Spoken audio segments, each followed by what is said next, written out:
রোজকার মেনুতে একটু মাছের ঝোল না হলে বাঙালির খাওয়া যেন একেবারে অসম্পূর্ণ থেকে যায়, তাই না?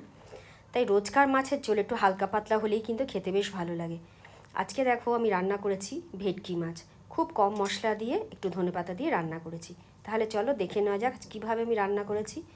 মাছগুলো দু টুকরো করে নিয়েছি, খুব ভালো করে ধুয়ে পরিষ্কার করে নিয়েছি। প্রথমেই যে কাজটা করতে হবে, একটু নুন হলুদ মাখিয়ে 15 মিনিট মতো রেখে দিতে হবে। 15 মতো নুন হলুদ দিয়ে দিলাম, খুব ভালো করে মাখিয়ে নেব।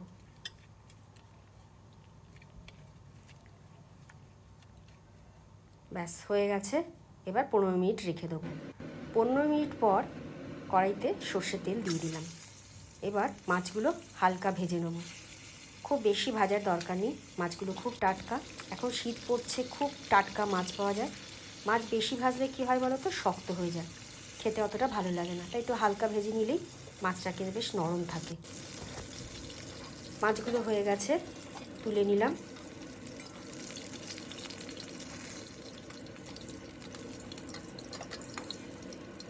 বাকি মাছগুলো একইভাবে ভেজে নেব। আজকে মাছে কিন্তু কোনো সবজি ব্যবহার করব না। ফোড়নে দিয়ে দিলাম একটু সাদা জিরে। জিরে রং ধরলে দিয়ে দেবো কয়েকটা কাঁচা লঙ্কা। এই কাঁচা লঙ্কা ফোড়নটা দিলে মাছের ঝোলের স্বাদ কিন্তু দারুণ হয়, একবার দিয়ে দেখো। দিয়ে দিলাম একটা টমেটো পেস্ট। টমেটো পেস্টটা দিয়ে নেড়েচেড়ে রান্না করে নেবো যতক্ষণ না টমেটোর কাঁচা গন্ধটা চলে যায়। টমেটোর কাঁচা গন্ধ চলে গেছে, এইবার দিয়ে দেবো মশলাগুলো। দিয়ে দিলাম পরিমাণ মতো নুন, 1.5 টেবিল চামচ হলুদ, 1 টেবিল চামচ জিরের গুঁড়ো, 1/2 টেবিল চামচ আদা বাটা, 1/2 টেবিল চামচ লঙ্কার গুঁড়ো, আর 1 টেবিল চামচ কাশ্মীরি লাল লঙ্কার গুঁড়ো। সামান্য জল দিয়ে খুব ভালো মতো মশলাটা কষিয়ে নেব। 2-4 দানা চিনি দিয়ে দিলাম, টমেটো পেস্ট দিয়েছি তো, চিনিটা দিলে কিন্তু খুব ভালো লাগবে। এইবার মশলাটা বেশ কষানো হয়ে গেছে, দিয়ে দেবো ঝোলের জন্য পরিমাণ মতো জল। আগেই বলেছি পাতলা হবে মাছের ঝোলটা। একবার একটু নেড়ে চেড়ে দিলাম, আর একটু জল দিয়ে দেবো। ব্যাস, এইবার মাছের ঝোল ফুটে উঠেছে, দিয়ে দেবো ভাজা মাছগুলো। আর কিন্তু তেমন কিছুই করার নেই, মাছ সেদ্ধ হওয়া অবধি রান্নাটা করে নেব। এই সময় গ্যাসটা একটু কমিয়ে দেব।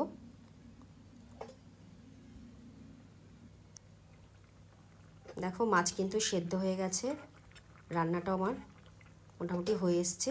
সবার শেষে দিয়ে দেবো বেশ খানিকটা ধনেপাতা কুচি। ব্যাস, তাহলেই রেডি আমার দারুণ স্বাদের এই হালকা পাতলা ভেটকি মাছের ঝোল। আর মিনিট খানেক রান্না করে নেব। ব্যাস, এবার গ্যাসটা বন্ধ করে দিলাম। দেখলে তো কত কম মশলায় কত সহজে রান্নাটা হয়ে গেল। এবার গরম গরম ভাতের সাথে পরিবেশন করব এই হালকা পাতলা ভেটকি মাছের ঝোল। খেতে কিন্তু দারুণ হয়, একবার অবশ্যই ট্রাই করো।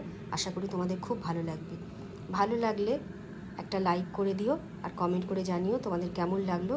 আজ এই অবধি, ফিরবো আবার নতুন ভিডিওর সাথে। সবাই সুস্থ থেকো, ভালো থেকো।